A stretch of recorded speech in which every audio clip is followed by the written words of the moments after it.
नमस्कार सभी को। तो आज हम जो ये वीडियो सेशन कर रहे हैं, इसका प्रमुख उद्देश्य है, आप लोगों ने देखा कि 4 जून को आपके नीट के रिजल्ट आते हैं, जिसमें बृहद तौर पर विसंगतियां देखने को मिलती हैं। और कोइंसिडेंटली आप ये देखते हैं कि 67 स्टूडेंट हैं जो कि रैंक 1 गेन कर रहे हैं, है ना? How is it possible? कैसे ये संभव? बाकी साल में बच्चे जो है वो 720 आउट ऑफ 720 2 या 3 बच्चे लाया करते थे, ठीक है, जो कि बिल्कुल विश्वसनीय है, माना जा सकता है। लेकिन यहाँ 67 कैंडिडेट कैसे पॉसिबल है कि रैंक 1 गेन करें? पहला ऑब्जेक्शन। ठीक है। दूसरा ऑब्जेक्शन कि एक ही सेंटर के कई स्टूडेंट टॉप रैंक गेन करते हैं, ये कैसे पॉसिबल है? फिर अगर आप देखें तो एक दो कैंडिडेट ऐसे हैं जिनके मार्क्स 718 एंड 719 आ रहे हैं, ये कैसे पॉसिबल है? जबकि आपका हर क्वेश्चन कितने मार्क्स का है? 4 मार्क्स का है। अगर कोई एक क्वेश्चन को आप गलत करते हैं, इन केस आपके पास रिड्यूस कितना होगा? 1 मार्क्स रिड्यूस होंगे। उस हिसाब से अगर कोई बच्चा 180 टोटल क्वेश्चन है, 180 टोटल क्वेश्चन में से अगर वो 179 सही कर रहा है, इन केस उसके मार्क्स 716 आएंगे। अगर वो एक क्वेश्चन अटेम्प्ट नहीं कर रहा है, 179 अटेम्प्ट किए, 180 क्वेश्चन को अटेम्प्ट नहीं दे रहा है, इन केस उसके मार्क्स कितने आएंगे? 716 मार्क्स आएंगे, ठीक है। और अगर वो टोटल 180 क्वेश्चन को अटेम्प्ट दे रहा है और उसमें से 179 क्वेश्चन राइट हो रहे हैं और एक क्वेश्चन अगर रॉन्ग हो रहा है, इन केस उसके कितने मार्क्स रिड्यूस होने चाहिए? 1 मार्क्स रिड्यूस होने चाहिए।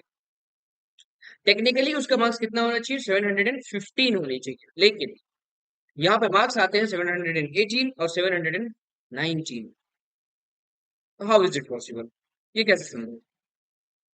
तो आप देख रहे हैं कि जो ये एजेंसियां हैं जो एग्जामिनेशन कंडक्ट करा रही हैं रेगुलर बेसिस पे, ये हमारे बच्चों के साथ लगातार ये गलत कर रहे हैं और भविष्य के साथ ये निश्चित तौर पे सीधे सीधे खिलवाड़ है। अगर ये कह दिया जाए तो अतिशयोक्ति बिल्कुल भी नहीं है, एकदम ये खुला खिलवाड़ है।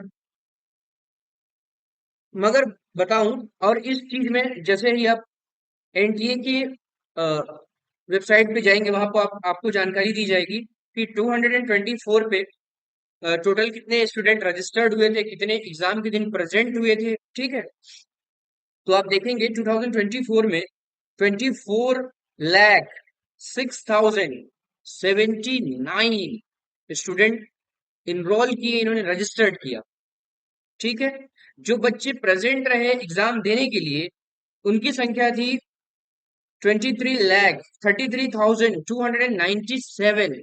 इतने बच्चे प्रेजेंट हुए, एग्जाम दिए, जिनके रिजल्ट के साथ हुआ है खिलवाड़, ठीक है।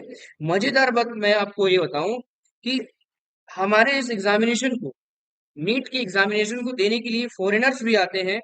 और आप इस साल जितने फॉरेनर्स इनरोल हुए थे, वो फॉरेनर्स की संख्या थी आपके पास 1196, ठीक है।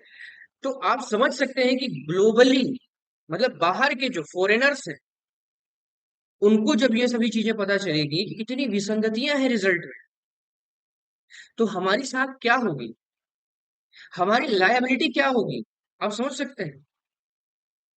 तो निश्चित तौर पे एनटीए को संज्ञान लेना चाहिए, रिजल्ट को फिर से चेक करना चाहिए, हर एक बच्चे की ओएमआर शीट को फिर से चेक करी जाए अगर ये संभव है तो, और फिर से रिजल्ट जारी किया जाए जो कि विसंगतियों से परे हो, त्रुटि से परे हो, ठीक है। और यदि इस एजेंसी के द्वारा कोई गलत कृत्य किया जा रहा है, तो सरकार को इसमें संज्ञान लेना चाहिए। और निश्चित तौर पे ये एक बहुत बड़ी समस्या है। एंट्रेंस एग्जाम जब आप किसी पोस्ट के लिए जाएं, वहां पे पेपर लीक हो रहे हैं, ठीक है, वहां रिजल्ट में विसंगतियां आपको देखने की मिलेगी। बड़े बड़े एग्जामिनेशन के लिए अगर आप जाएं, तो वहां पे भी जब आप एग्जाम देंगे तो वहां पे भी विसंगतियां देखने को मिल रही हैं। आप देखेंगे कि कई क्वेश्चन पेपर ऐसे बनाए जाते हैं जिसमें 6 से 7 क्वेश्चन गलत हो जाते हैं, उनमें एरर्स हैं। कैसे पॉसिबल है भाई? आप पूरे साल में एक एररलेस क्वेश्चन डिजाइन नहीं कर सकते, एक पेपर डिजाइन नहीं कर सकते, फिर आप किस बात का तनख्वाह ले रहे हैं? क्यों कर रहे हैं फिर आप काम?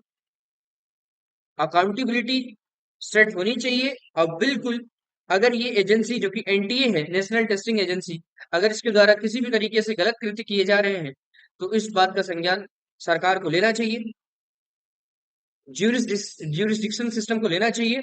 और निश्चित तौर पे जो बच्चों के साथ अन्याय हो, तो हमें एक न्याय मिले, क्योंकि बहुत सारे लोग रिजल्ट के बाद खुदकुशी कर लिए, है ना? तो इस तरीके की विसंगतियां हैं अगर, जो कि हमारे लिए बिल्कुल भी नहीं है, एक स्वस्थ समाज के लिए बिल्कुल भी अच्छा नहीं है, क्योंकि ये बच्चे डॉक्टर्स बनने जा रहे हैं, है ना? कल के ये भावी डॉक्टर्स होंगे। निश्चित तौर पे ये एक गलत चीजें हैं, और इसके लिए सबको आवाज उठानी चाहिए। निश्चित तौर पे सभी कोई आवाज उठाएं और एनटीए को मजबूर कर दें कि वो फिर से रिवाइज रिजल्ट जारी करे और ट्रांसपेरेंसी शो करे। ठीक है? किस तरीके से आप इस प्रकार की मार्किंग पॉलिसी अपना रहे हैं, क्या है आपका टेक्निक, क्यों इस प्रकार की विसंगतियां देखने को मिली है? अकाउंटेबिलिटी सेट होना चाहिए एनटीए के ऊपर। अगर वो अ, किसी भी तरीके से दोषी पाए जाते हैं, तो संबंधित अधिकारियों को, कर्मचारियों को दंडित करना चाहिए। ठीक है? यही कहते हुए मैं इस वीडियो को विराम दे रहा हूँ। धन्यवाद।